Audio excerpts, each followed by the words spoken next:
Hey, I'm Aiyana and I live free every day. However, I didn't always live free. There was a time when I lived in bondage. We lived in bondage. Bondage exists in my life because of my past, because of our past, the past of the fact that we used to be kings and queens and then we became slaves. And so we had to fight. We had to fight for equality. We had to fight for identity. You know, I had to struggle in a world that was foreign to me. And so I grew up in the South Bronx in a really rough neighborhood.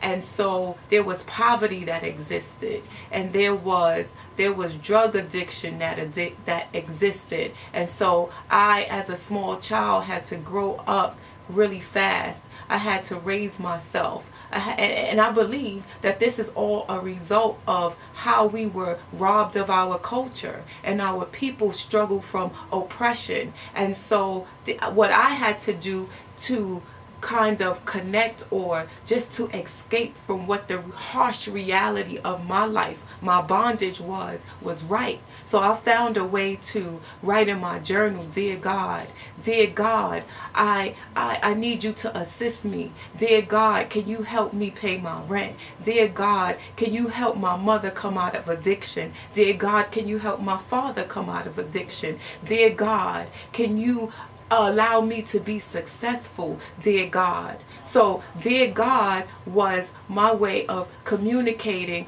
with something that I couldn't see, but I knew existed. There was faith. I had faith that God would one day break me from my bondage, and he did. And so I now live free because as I wrote, dear God, God was actually listening and responding. And so God was able to remove me from the harsh realities of the South Bronx. He was able to remove me from that identity crisis. So now I no longer look to what society deems as beautiful. I look at myself in the mirror and say, guess what? You are beautiful.